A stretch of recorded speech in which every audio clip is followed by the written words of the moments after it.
আসসালামু আলাইকুম ভিউয়ার্স, আমি আজ আপনাদের রান্না করে দেখাবো বাচ্চাদের টিফিন অথবা বিকেলের নাস্তায় খুবই মজার নাস্তা ক্রিস্পি চিকেন পপকর্ন।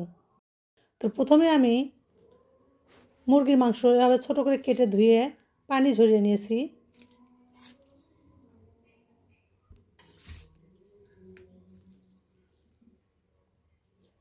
তারপর দেব এতে একটি ডিম, স্বাদমতো লবণ, সামান্য হলুদের গুঁড়া, মরিচের গুঁড়া, গোলমরিচের গুঁড়া, tomato sauce, soya sauce, cornflour,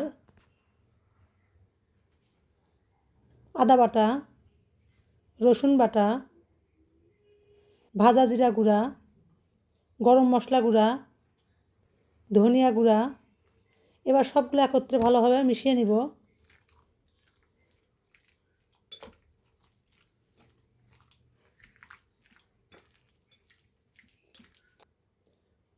তো তারপর এতে আমি দেব ময়দা, দেবো একটু ময়দা দিয়ে আবারও ভালোভাবে মেখে নিব। এবার আমি ঢেকে রেখে দেবো 10 মিনিট। অন্য একটা পাত্রে আমি 1 কাপ ময়দা, সামান্য লবণ, মরিচের গুঁড়ো দিয়ে ভালোভাবে মিশিয়ে নিব।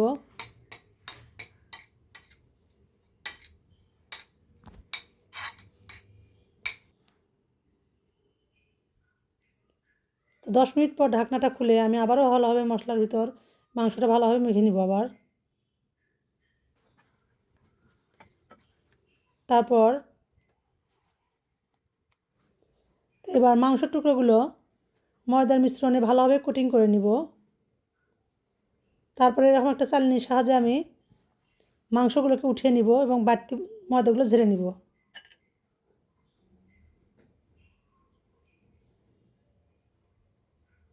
তো এভাবে আমি সবগুলো কোটিং করে নিব। একটা ফ্রাই প্যানে পর্যাপ্ত পরিমাণ তেল দিয়ে মাংসের টুকরাগুলো দিয়ে ভেজে নিব।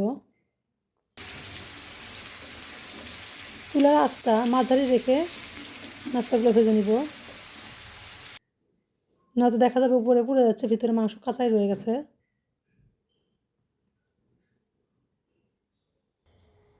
তো এবার আমি মাংসগুলো একটা ছাঁকনির সাহায্যে উঠিয়ে নিব। তো এভাবে আমি সবগুলো নাস্তা ভেজে নিব। তো হয়ে গেল আমার খুবই ক্রিস্পি চিকেন পপকর্ন।